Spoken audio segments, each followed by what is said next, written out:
বসে আছি, কিন্তু আসলে চলছি। ঠিক দুনিয়াতেও আমাদের হালাতটা এমন। আমরা ভাবি না যে আমার আখিরাত ঘনাচ্ছে, আমরা ভাবি হলো আমার বয়স বাড়ছে। আমার বয়স কি বাড়ছে, 5 বছর, 6 বছর, 10, এখন 30, এখন 40, 50 বাড়ছে। বয়স বাড়ছে না কমছে? বাড়ছে যেমন ঠিক, কমছে এ কথাও কি ঠিক। বয়স বাড়ছে এ কথাও ঠিক, বয়স কমছে এ কথাও কি ঠিক। 60 বছর হায়াত নিয়ে আসলে আমার আর কয় বছর বাকি? 70 বছর হায়াত নিয়ে আসা থাকলে যখন আমার বয়স 50, তো আর 20 বছর বাকি, তাহলে 50 বছর কমে গেছে। আমি তো ভেবেছি বয়স বেড়েছে, 50 বছর হয়ে গেছে আমার।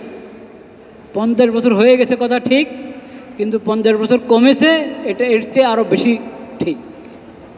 আরও বড় বাস্তবতা হলো 50 বছর কি কমে গেছে আমার হায়াতের।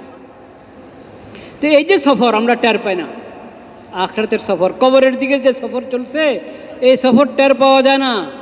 ওটার জন্য নিজেকে জাগ্রত করতে হয়, নিজেকে জাগ্রত করতে হয়। দাড়ি সাদা হলে দাড়ির দিকে তাকাইতে হয়।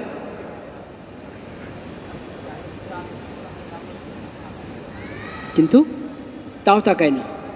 দাড়ি সব কালো ছিল তখন যে হালাত, আমি তো আছি। মানুষ মরে যাচ্ছে, যে মরার ছিল সে মরছে, আমি তো আর না।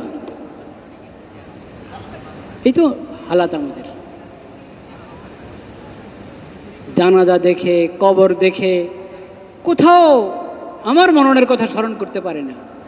মরণের কথা মাথায় আসলেই আবার তাড়াইয়া দিয়ে এটাকে, কারণ কষ্ট লাগে, ভাবতে রাজি হই না। না ভেবে থাকতে পারলেই ভালো লাগে। কবরের কথা না ভেবে থাকতে পারলে কি লাগে? ভালো লাগে, স্বস্তি লাগে, শান্তি লাগে। ফেরেশতা এসে যে প্রশ্ন করবে তখন আমার কি হালাত হবে, এটা ভাবতে ভালো লাগে না। এই ভালো না লাগলেও ভাবতে হবে। ওয়াল তানজুর, জবরদস্তি ভাবতে হবে, জবরদস্তি ভাবতে হবে। এই সফরের পাথেও কি আখিরাতে কি পাঠিয়েছ। যদি এখন না ভাবো তাহলে কি হালাত হবে? কি সূরা ওয়াল ফাজরের মধ্যে কি আছে? কদ্দামতু লিহায়াতি ইয়া লাইতানি কদ্দামতু লিহায়াতি। এখন যদি না ভাবো তো তখন কবরে, হাসরে, মিজানের কাছে, পুলসিরাতের কাছে তখন বলতে থাকবে ইয়া লাইতানি কদ্দামতু লিহায়াতি। আহা, আসল হায়াত তো হলো আখিরাতের হায়াত, আখিরাতের জীবন, এটাই তো আসল জীবন। এই জীবনের জন্য যদি আমি কিছু পাঠাতাম, কিছু প্রস্তুতি গ্রহণ করতাম, তখন আফসোস করলে কাজে আসবে? কোনো কাজে আসবে না। তো আল্লাহ বলছেন এখন এটা ভাবো, আল তানজুর নাফসুন মা কদ্দামাত লিগাদ, মা কদ্দামাত লিগাদ, একই শব্দ কদ্দামা, ওখান থেকে কদ্দামতু লিহায়াতি। এখন ভাবো কি প্রস্তুতি গ্রহণ করেছ, কি পাথেও নিয়েছ, কি পাঠিয়েছ আখিরাতের ভান্ডারে।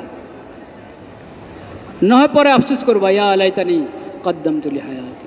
আহা, কেন প্রস্তুতি গ্রহণ করলাম না, কেন এই জীবনটার জন্য পাঠালাম না, কিছু পাঠালাম না। কিন্তু সে আফসোস কাজে আসবে না। এজন্য ভাইরা আমার, যে শিক্ষা আমরা গ্রহণ করেছি সিয়াম থেকে, হজ থেকে এবং কোরবানি থেকে, এই শিক্ষাকে ছেড়ে দেব না। এই শিক্ষা ধারণ করব, ধরে রাখব, এবং এটা আমাদের দুনিয়ার সফর সঙ্গী, আখিরাতের সফর সঙ্গী।